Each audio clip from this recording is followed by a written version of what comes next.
अस्सलाम वालेकुम, मैं हूं डॉक्टर रुखसाना शेख। हम हमेशा आपके साथ कोई ना कोई हेल्दी चीज़ आपके साथ इस यूट्यूब चैनल पे शेयर करते हैं। Health and harmony with doctor Rukhsana Shaikh. आज हम जो बात करेंगे, आज चूंकि in context with the Ramadan, month of Ramadan, और इससे बहुत सारे लोग जो होते हैं, जैसे स्पेशली जो प्रेग्नेंट लेडीज होती हैं, दे आर कंफ्यूज्ड कि वो रोजे रमदान के रखें या नहीं रखें, या क्या सिलसिला किस तरह होना चाहिए है। तो उसमें थोड़ा सा हम उसको हाईलाइट करेंगे कि आप अगर रख सकते हैं तो आपने किस तरह रखने हैं, और क्या चीजें खानी है और क्या नहीं चीजें खानी है, और किन लोगों के लिए जो है वो सूटेबल रहेगा और किन लोगों के लिए नहीं रहेगा।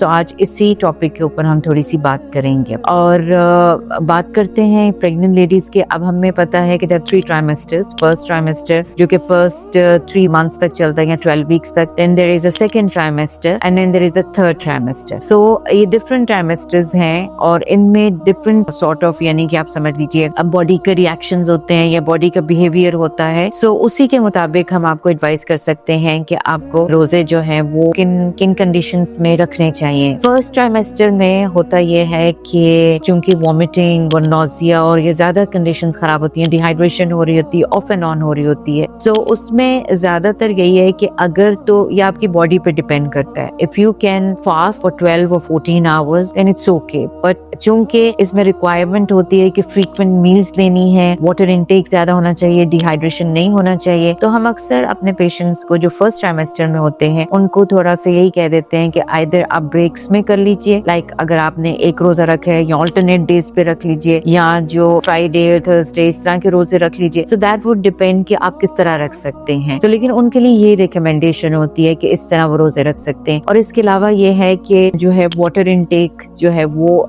जब इफ्तारी के बाद से लेके और जब तक के जाग रहे होते हैं, कोशिश होनी चाहिए हाइड्रेट प्रॉपर्ली अपने आप को रखें। वाटर इनटेक या फ्लूइड इनटेक उसका ज्यादा इस्तेमाल किया जाए। दूसरी चीज ये है कि खाने में जो है इफ्तारी जब करते हैं, इफ्तारी के टाइम पे कोशिश ये होनी चाहिए कि फ्राइड आइटम्स ना लिया जाए या कोल्ड ड्रिंक्स वगैरह ना लिए जाए, बिकॉज इसकी वजह से जो फ्राइड आइटम्स होते हैं उसकी वजह से एसिडिटी जो है वो ज्यादा होनी शुरू हो जाती है, फिर वो डाइजेस्ट नहीं हो रही होती हैं चीजें, फिर वो एक अलग प्रॉब्लम शुरू हो जाती हैं। तो वो ज्यादा आपके लिए जो होती है वो ट्रबलसम चीज होती है। सो इट इज रिकमेंडेड जैसे आप दही ले लीजिए, फ्रूट्स वगैरह ले सकते हैं, इस किस्म की चीजों से जो है ना वो आप, या फ्रेश जूसेस ले सकते हैं, इफ्तार करें। सहरी के टाइम पे भी, सहूर में भी यही होना चाहिए कि अगर आप दही वगैरह का इस्तेमाल करें या फ्रूट्स और इस तरह के खजूर वगैरह ले सकते हैं। अगर पराठे का ना इस्तेमाल किया जाए, रोटी का इस्तेमाल किया जाए इंस्टेड ऑफ पराठा, या अगर आप होल व्हीट ब्रेड ले सकते हैं वो ले लीजिए। इसके अलावा जो है सीरियल्स भी लिए जा सकते हैं। सो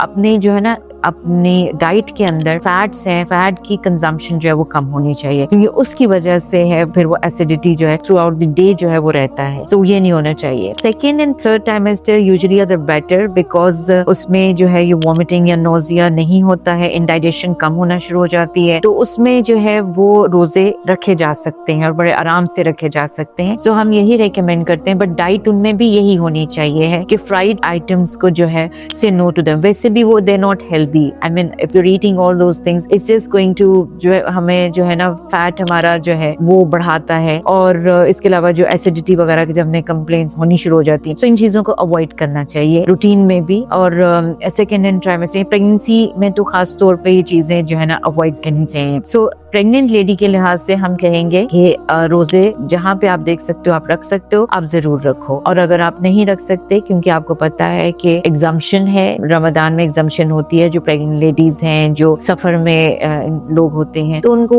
जो है वो एग्जाम्पशन होती है, तो you can keep it later on. But if you can do it, आपकी बॉडी पर डिपेंड करेगा आप उसको कितना, आपकी बॉडी जो है वो टॉलरेट कर सकती है और किस तरह कर सकती है, वो आप खुद उस चीज को, अपनी कंडीशंस को देख सकते हैं। फिर हमने अक्सर देखा है रमदान में अक्सर ये होता है कि जो ओल्ड लोग हैं या जो बूढ़े लोग हैं, क्या उनको रोजा रखना चाहिए। अगेन वही बात आ जाती है, टॉलरेंस की बात आ जाती है, बॉडी की बात आ जाती है कि किस हद तक बॉडी बर्दाश्त कर सकती है। और अगर आपको पता है कि अगर नहीं जो रख सकते होते शख्स, फिर उनको फदिया देना पड़ता है उसका। सो ये भी उसी पे डिपेंड करता है। लेकिन कुछ लोग होते हैं जैसे डायबिटिक्स हैं या हाइपरटेंशन बहुत ज्यादा है जिनको, और जो डायबिटिक्स हैं जो इंसुलिन के ऊपर है और इनकी इंसुलिन की डोज जो है वो उस तरह एडजस्ट नहीं हो पा रही होती है। सो उनके लिए यही है, एक तो या तो वो भी यही कर सकते हैं कि ऑल्टरनेट डेज पे कर सकते हैं, या अकॉर्डिंग टू योर बॉडी जिस तरह आप 2 दिन बाद लेना करना चाहते हैं, या जिस तरह भी अगर आप गैप दे के रोजे रखना चाहते हैं तो दूसरा भी कर सकते हैं। और अगर बिल्कुल जो है वो आप